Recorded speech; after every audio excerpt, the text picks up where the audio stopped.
It's Thursday, February 27th, 2020. I'm Ron Friedman, and these are the Cryptosphere's top stories for today. The crypto markets continue their downward surge, with Bitcoin erasing February gains amid fears of the spread of the coronavirus. Another one bites the dust. The SEC rejects the Whilshire Phoenix Bitcoin ETF proposal. And later, after many dropouts, the Libra Association is getting new partners.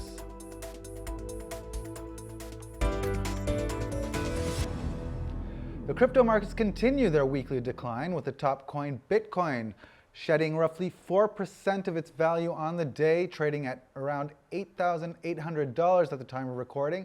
Bitcoin drops coincides with the drop in other assets like stocks and gold amid the spread of the coronavirus, raising question marks on the narrative that claims it can be used as a store of value asset. To help break down Bitcoin's latest price moves, we're joined live from New York by BLOCKTV's technical analyst Joe Saz. Joe, great to see you. Great to see you, Ron. All right, can you quickly take us through the price action of the last couple of days, and how bad is this going to be? Yeah, this is the past couple of days. Let's start there. I think we've been suffering a lot of dead cat bounces indicated by a lack of follow through by the bulls pushing up into this red sell side dominant territory. And this is what's really throwing me off. I thought we found a bottom. I thought this was just a pullback and things were clear. And sellers clearly had other plans. The thing that makes me worry about the future of Bitcoin is that if we have sellers looking at these big buy areas that would be also visible here in the buy side book, if we have sellers that are willing to cut through that, then they're big bag holders trying to minimize their slippage, and that's to me a signature of a bear market. So I'm not ready to admit that just yet, but I'm hoping that we bounce here. You know, it's nice to wake up above 8,000, above 8,800. So I'm just hoping that we continue this momentum, and I hope that this is just a little bit of an overreaction to a pullback that clearly has been. With a quick look at the daily, pretty violent. I mean, it's just been cutting through the 50s, set up trend line support, resting on the 200-day moving average. So we have a lot going on right now, and Bitcoin really needs to pick a direction. It's going to, and I think whichever it does is going to be a trending direction as opposed to a temporary move. All right, fantastic, Joe, and you'll be here to update us. Don't forget to check Joe out on Trader's Take on BLOCKTV daily. Moving on, if price news wasn't bad enough, the Bitcoin community got some more depressing news in the form of an announcement by the SEC that it was rejecting the ETF proposal by Whilshire Phoenix, citing concerns of market manipulation in the leading crypto asset. And for more on that, I'm joined in studio now by senior correspondent Asher Westrop-Evans. Asher, I mean, not much of a surprise here, but still a bit of a kick in the teeth nonetheless, yeah? Yes, certainly right, Ron. I mean, the ninth such rejection by the SEC in regards to an ETF. And in this specific case, they wrote up fairly strongly saying that the Whilshire Phoenix did not meet its burden and that it failed to meet the clauses of being designed to prevent fraudulent and manipulative acts and practices and to protect investors and the public interest. So really laying out there a case saying that this has fundamental flaws in the proposal that need to be rectified before any approval is going to take place. Not a lot of hope in the near future. Right, and again, that's not a lot new there. They've said that in their rejections in the past. There have been several over the last year.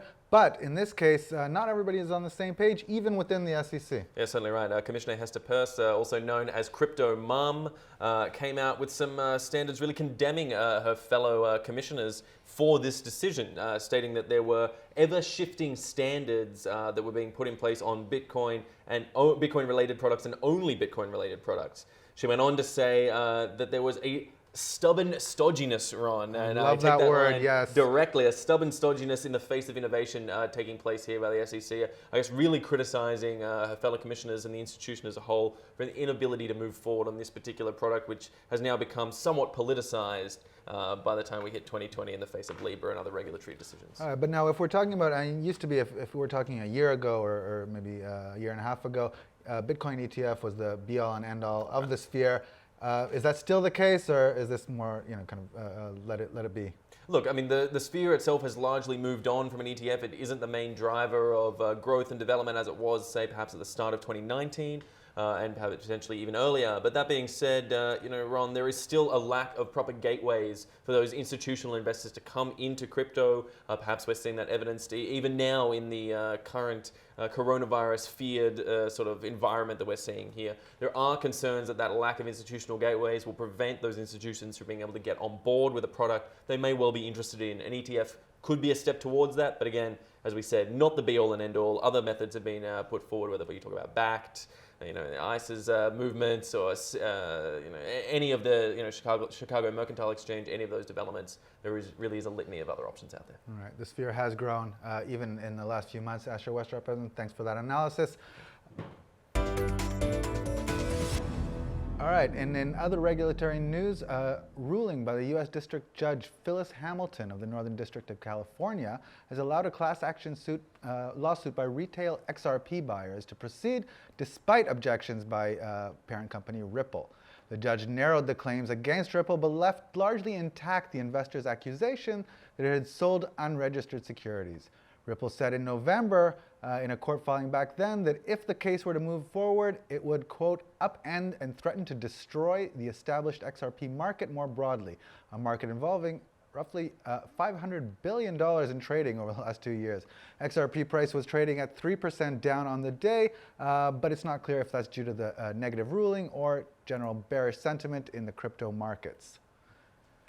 And next up, is Iran upping its crypto game? A new report quotes an Iranian general urging the government to implement new methods of evading international sanction, specifically using cryptocurrency for that purpose. For more on that, I turn to BLOCKTV reporter Yona Hochhauser. Yona, what do we know about this guy that made the statement?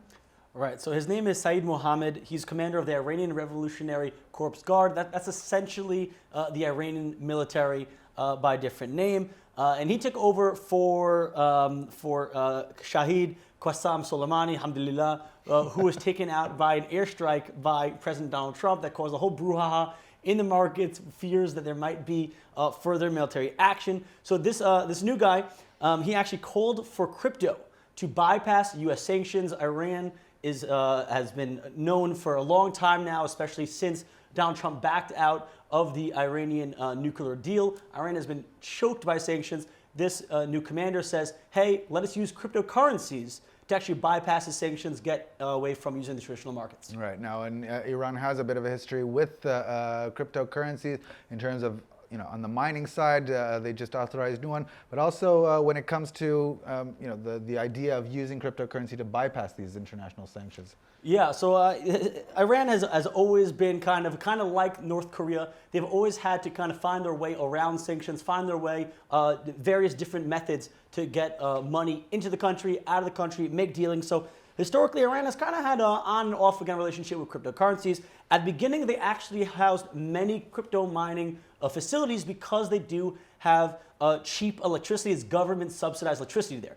Then they actually hit too much of a point where miners were using too much electricity. Iran then banished and banned, shut down a lot of these mining organizations. Recently, they're back into it. Their electricity ministry actually issued 1,000 crypto mining, domestic mining licenses for that country. So it seems like they're warming up. And then they also announced that they want to launch, this was already last year, they want to launch their own crypto real currency. But so far there's been nothing done with that, but it's been on off again. Clearly they're being choked by US dollar sanctions and they're looking for anything, including cryptocurrencies, to avoid them.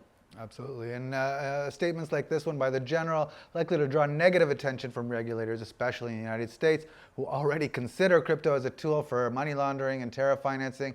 Time will tell if these kind of statements and their desire to use cryptocurrencies are going to lead to even stricter crackdowns around the world. Now, after bleeding partners for the last few months, the Facebook-led Libra Association received a boost this week by a pair of new partners. Ron Spitzer in here with us in the studio. Details on these latest companies. Take it away. Right. So we have two companies here: Tagomi, a crypto platform for traders, and then an e-commerce giant, Shopify. There are two kind of takes on this, depending on who you are. So that those payment processors introduced were actually, initially were actually not a great fit for the association, and that these are better alternatives, so to speak, being companies that work in the nature that they are, right? We have a crypto company and then we have an e-commerce platform. So people are saying that that's a bit more suitable for the Libra Association. But then the flip side, that this is reversing kind of the damage caused to membership when major partners like Visa and PayPal and MasterCard, as it were, began dropping out. So this is kind of a better possible alternative. Speaking with finance magnates reporter, actually Rachel McIntosh, earlier, there is kind of additional insight. Let's watch that. The MasterCard CEO said that he was, a little bit. Part of the reason that they left was that it seemed like Libra's humanitarian goals weren't really, didn't really have the staying power that they might have seemed like they did at the beginning. So, perhaps with the exodus of those larger players and entrance of these smaller companies, we might also see on some level a sort of a refocusing of what Libra's goals are. And it's time for Troll of the Day. And it's a time like these when everybody's trying their best to give sage wisdom. That one piece of advice that everybody's always quick to whip out is buy the dip. But what do you do if you're not an expert in crypto and maybe are unsure about how to do it properly? Luckily, Matt Case is here to show us all how it's done. I'm buying all the dip. I'm gonna buy all the dips. People are looking at me crazy in the store. They don't know what I'm buying all the dips today, man. What about salsa? Should we buy some salsa? It's on sale today. Oh yeah, what about some cheese dip? Yeah, you gotta have some cheese dip. Buy the dip. And that's how you do it. That was Around the Block for today. Thank you for watching. For more on blockchain, tech, and cryptocurrency news, visit us at www.blocktv.com.